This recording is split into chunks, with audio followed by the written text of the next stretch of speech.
What is up, guys? It is Russ here, PokeRuss here, and we are back for another Deck Tech Tuesday. Deck Tech Tuesday is a series that I do where we go over decks either created by me or my crew or submitted by you guys, of course, with all credit going to you, of course.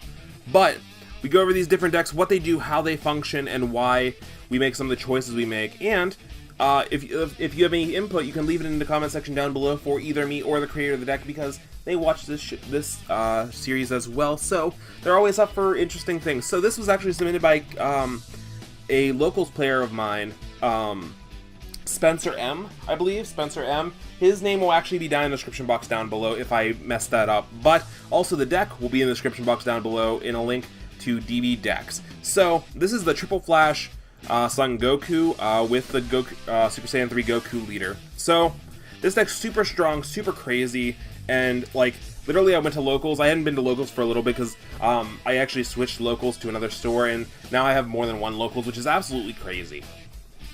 And I came in, didn't know this kid from Adam, and came in and just used a variant of this deck and punched me right in the face.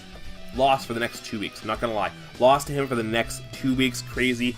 He's super good, especially for a young age. He's super good and awesome, and I want to go over his deck profile. So this is actually the variant he took to the store regionals that I went to recently over in Ohio. So if you happen to go there or live near there, you might have seen this deck, but we're going to go over it. So there's a couple cards in here that I don't have. Future Russell will either edit them in or Future Russell forgot, but like I said, everything will be in the description box down below if you want to check it out. So we have the leader, Super Saiyan 3 Goku, pretty standard. One of the strongest leaders in the format. There's a lot of complaints about him, but I think he's justified, and he's super strong and allows decks like this that might not, they're good, but they might not be as viable if this leader didn't do what he did. I know there are some nerfs coming to it, there are some nerfs or silver bullets coming to him, but I still think he's going to be strong going into the next meta yeah. So I still I still think he's good. So he's probably not going anywhere. I don't see him going anywhere. So we're gonna start off the deck with 1, 2, 3, 4 copies of Triple Flash Super Saiyan 4 Goku. Like I said, this is one of the ones where I didn't have a full playset of. But this is the boss monster of the deck. This is what you want to get out, and he's like you never expect it. You know he's coming, but you never expect it. He's EX evolved for 1 red. 1 red GT Goku with energy cost of 5 or more.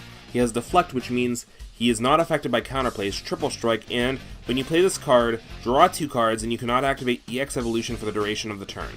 So as soon as you do this guy, you're not bringing out another version of him, which is fine. That's absolutely fine.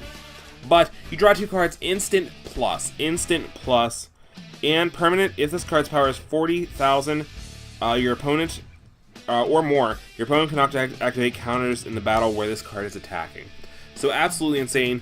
You can actually, fun combos with this are, you can attack with one of your other creatures and use the Sensu Bean on him instead of using it on the creature that's attacking, just to get him that extra boost before he goes in and swings. Pretty nifty, pretty strong.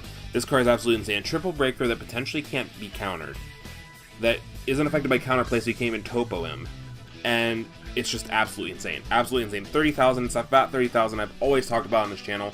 It forces your opponent, they're going to have to use cards. And hitting that 30,000 for, I'm going to say absolutely free, says your opponent's going to have to waste cards and you're not.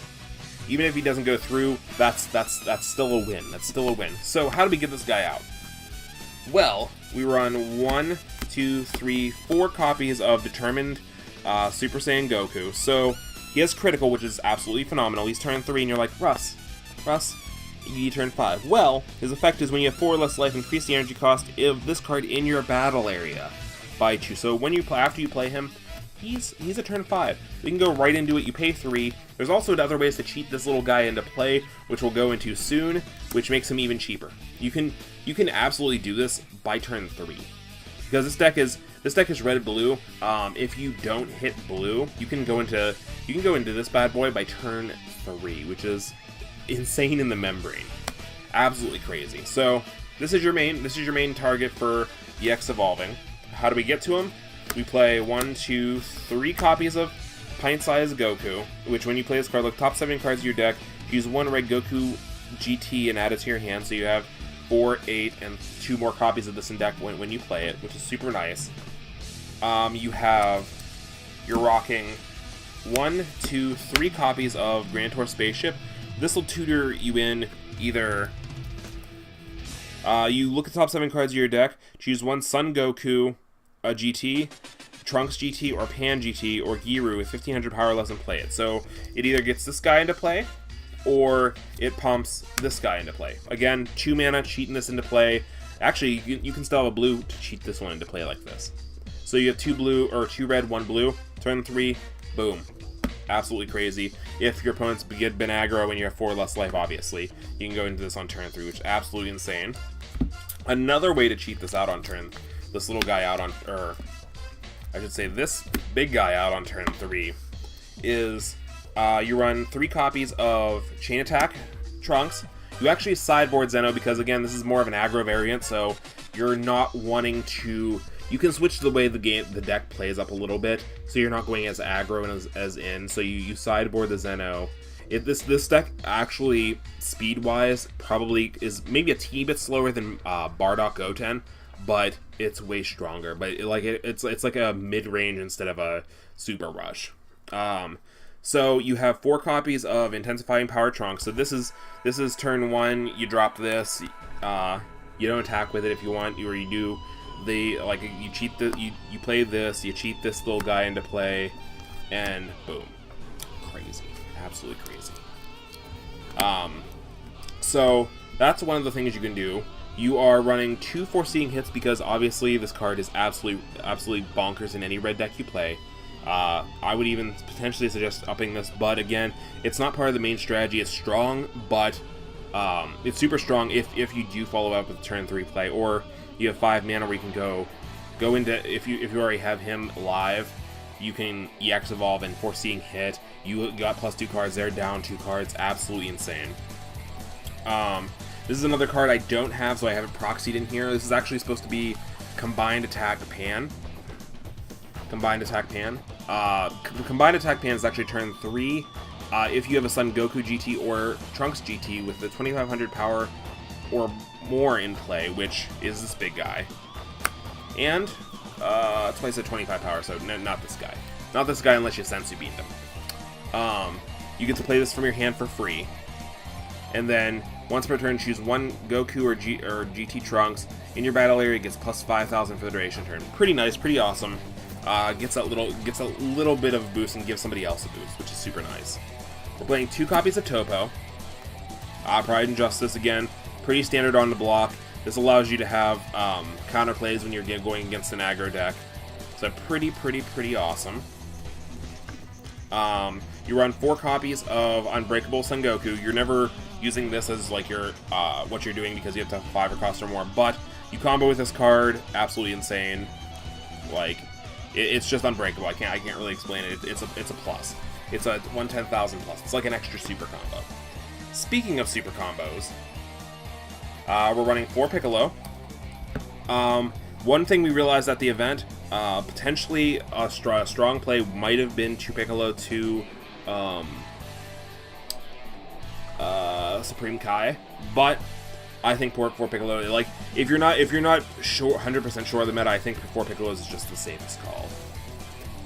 But the other one does allow you defensive plays to either protect this or to do other things.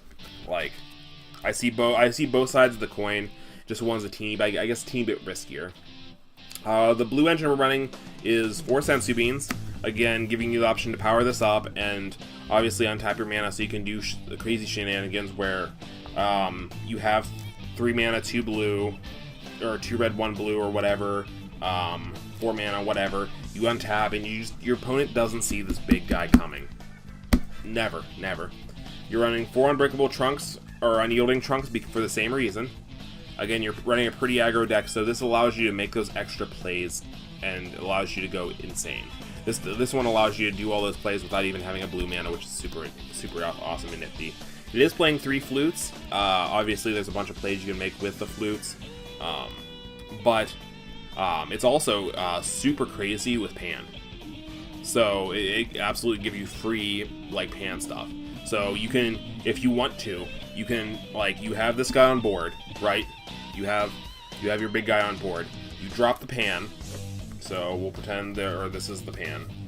So you drop the free pan, okay? Once per turn, give it plus 5,000. It's 35,000. Flute it back to hand. Draw a card. Free play it again because you can. Give the boost again because this is considered a different pan. If you want to, if you can, flute. I mean, if you can do it for free, all you need is one flute. One flute, and that puts it up to 40,000. What insane, absolutely crazy. One flute, guys. One flute. Last but not least, we're playing 3 Beasts Coercion and 1 Scientist Fu, just because obviously you're going through your deck pretty crazy with stuff, so you can always Scientist Fu, and it's extra draw. And the more cards, again, this hits that magical 30,000 without doing anything crazy, and just the plus draws just promises you pretty much game whenever you are able to drop like things like this. And the Beast Course, and just because of how aggro the meta is, just being able to stop it untap, like having a free negate, basically a free negate, because you negate, you untap a card. Crazy. You can Weeze's Coercion, like say you have what's it called? You can Weeze's Coercion on top of your red mana for topo, or like doing any other stuff. It's super neat, super nifty. But that's the deck. What do you guys think? Also, next week we're gonna do something fun and crazy. Next week, obviously, later this week, we have the new set coming out. We're going to open that up on stream. So if you haven't yet, check the description box down below. Follow me on Twitch if you want to find out what I pull from my box. So I'm going to pop open a box later this week. I'm pretty excited of the new World Tournament set. It's going to mix up the meta just a bit, just enough, I think, to make it a new, fresh meta. Like, I don't think anything in the box in this set is too crazy, but we're going to see as it comes out. I'm not saying it's bad. I'm just saying I don't know if it's too crazy that it'll start the meta crazy. Like, pretty much like this past set just did. But we're opening that up, and I'm going to leave it in the comment section down below, guys. Vote for what kind of deck you want to see next week. Do you want to see a deck with the new World Tournament cards? Or would you like to see a deck maybe with this bad boy? Let me know in the comment section down below, and I will see you guys in the next episode. Have a great day. Bye, guys.